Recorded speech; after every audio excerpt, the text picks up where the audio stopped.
بسم الله الرحمن الرحیم. د هرات ملي ټلویزیون معزز لیدونکو په سلامونو مهرکلی کوم. نن درې سه شنبه د 1445 هجري سپوږمیز کال د جمادی الاول 9 نیټه ده چې د 1402 د لړم د میاشتې د 13 نیټې سره سمون خوري.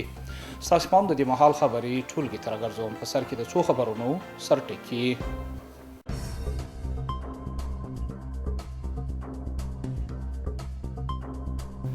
د هرات والی سره د روږدو د رسیدګۍ کمیسیون د غړو لیدنه هغوی ته د یو کلینیک پر جوړولو خبرې وسوې.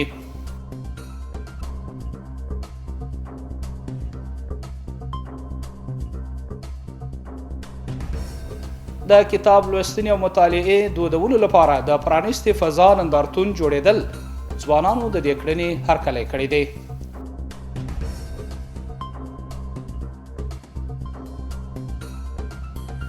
او د 200 نمبر الفاروق الاردو د روزنیز مرکز څخه د 45 تنو مجاهدینو فارغېدل. دې کسانو ته د کمپیوټر برنامې ورزده کړل شوي دي. او اوس هم پام وکړئ بشپړ خبرونو ته. د روږدو ستونزو ته د رسیدګۍ کمیسیون غړو د هرات والي سره لیدنه وکړه. په دې لیدنه کې په 4000 کسیز کم کې روږدو ته د کلینیک جوړولو او داراز د روږدو کسانو د راټولولو د لړۍ پر دوام خبرې وسوې.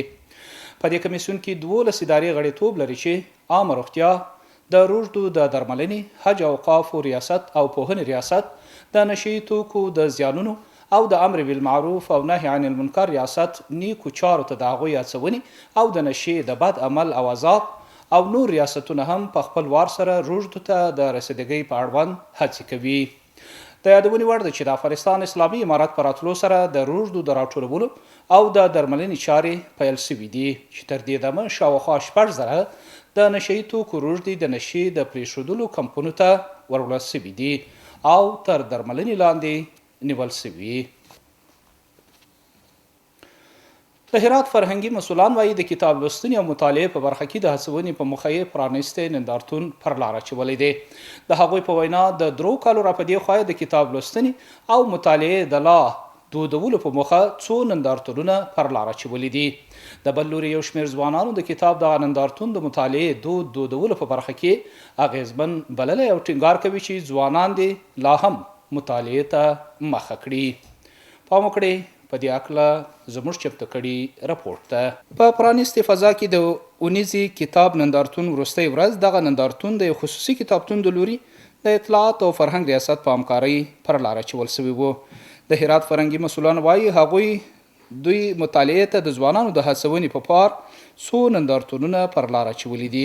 چندین جلد کتاب برای کتابخانه‌های مدارس و مکاتب در سطح ولایت هرات بود که از طرف آمریت فرهنگ ریاست اطلاعات فرهنگ اهدا شد برای اینکه جوانان مدارس و مکاتب ما بیشتر علاقمند بشوند به کتاب و کتابخوانی و این برنامه ان شاء الله ادامه خواهد داشت و ما به جد و تلاش و سعی خواهیم ورزید تا اینکه این فرهنگ ناب، فرهنگ کتابخوانی، کسب علم و معرفت در جامعه ما بیشتر از پیش نهادینه شود. په همدې حال د دې نندارتون د پر لار اچولو مسؤلان وایي دو اوس په یو ځانګړي اقدام کې په پرانیستې فضا کې د کتاب نندارتون جوړ کړی وو چې د ډیری ځوانانو د هرکلي سره مخامخ سو.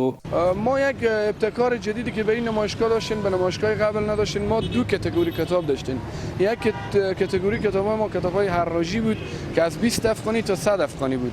یک کاتگوری کتابای که داخل معمولا کتابخانه به فروش میرساندن اونا قیمت‌های مختلف داشت و 2 روز آخر که باز ما ابتکار جالبتر کردیم. گفتین همین از اینکه ما آوردیم زحمت کشیدین بیاید که کار کتاب به تعاون در داخل افغانستان بیاین که تعاون از این بیشتر بکنیم. 50% دیگه هم تخفیف دادیم. یعنی یک کتابی که ما 200 افغانی قیمت بود حالا 100 افغانی میدیم در صورتی که 170 افغانی بالا خود ما میه یعنی تمام شده نه. و ما در حدود 5000 جلد کتاب آورده بودیم که خوشبختانه استقبال شده و میشه گفت شاید 1000 یا 1500 جلد کتاب مانده باشه یا کم و بیش، ولی استقبال خیلی خوبی بود الحمدلله.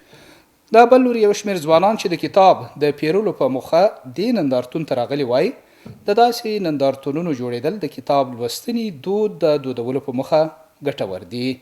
جوانان مشغول موبایل هستند، نت و سایت های مجازی و سوشل میدیا مصروف هستند و به جای از اینکه بیاین یک کتاب بخوانند، یک مطالعه داشته باشند، مصروف موبایل هستند.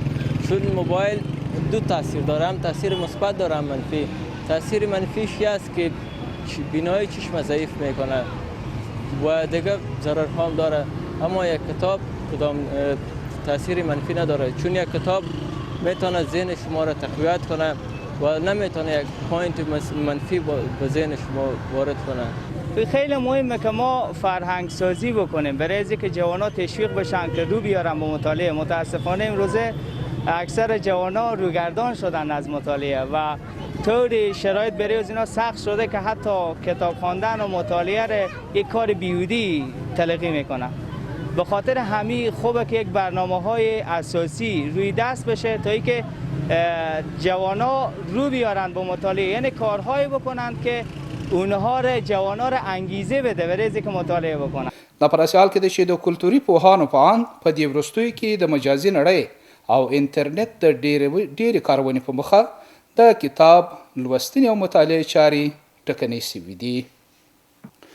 سلطنه مجاهدینو د 45 ورځو روزونو وروسته په 200 نمبر الفاروق کلوردو کې د فراغت لیکونه ترلاسه کړه. سلطنه مجاهدینو د 45 ورځو روزونو څخه وروسته د کلوردو لوړ مسؤلینو په حضور کې د فراغت لیکونه ترلاسه کړي دي. دغه مجاهدینو د کمپیوټر د وینډوز، مایکروسافت ورډ او اکسل په برخو کې روزنې ترلاسه کړي. په دې غونډه کې د کلوردو قومندان مولوي نصر الله متی هغوی د دندو د لاشه پر مخ بیولو په اړه سپارښتنې کړي دي. دا راز یادو سرتیرو ژمنه وکړه چې په دولتي ادارو کې به خپلې دندې په صادقانه خدمت سره پر مخ بیایي. د هرات امنیه قومندانۍ د اړوندو ځواکونو د لوري یو غلا سوی موټر کشف او د هغه اصلي مالک ته سپارل سوی دی. د امنیه قومندانۍ د ترافیکو مدیریت اړوندو موظفینو د مسلکي څېړنو په پایله کې یو غلا سوی موټر کشف او درولی و. دغه موټر د محکمې د اسنادو د څېړنو وروسته درول سوی و چې یاد موټر د اسنادو له مخې د هغه اصلي مالک ته سپارل سوی دی. په دې تړاو د چا د نیول کېدو په اړه څه نه دي ویل سوي. محترم لیدونکو، دا خبرونه اوس هم په دې برخه کې د سبا ورځې د هوا حالات د نایب حبیبي سره. ګرانو دوستانو د ما سلامونه ومنئ، شپه مو په خیر. اوس هم پاملرنه وکئ د سبا ورځې د هوا اټکل. چهارشنبه هرات شهر د اورشت اټکل الوار درجه 12.3، غوریان اوریاز الوار درجه 0.3، کروخ د اورشت اټکل الوار درجه 14.0 او پښتون زرغون د اورشت اټکل الوار درجه 12.3. قدرمن لیدونکو، په همدې سره خبرونه پای ته رسي. په پای کې یو ځل بیا د څو خبرونو سرټکي.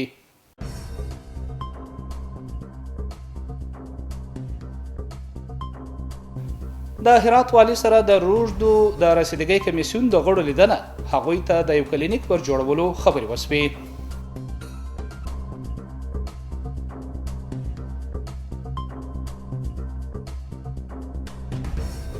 د کتاب لوستنې او مطالعې دودولو لپاره د پرانیستې فضا نندارتون جوړېدل ځوانانو د دې کړنې هرکلی کړی دی.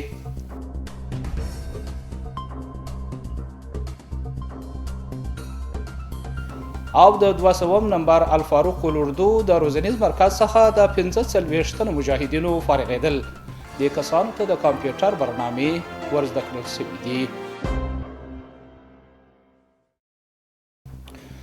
محترم لیدونکو، دا د دې مهال خبرې ټولګه چې ستاسو درنو حضور ته وړاندې شوه. تر بیا مو په بښونکي الله سپارم.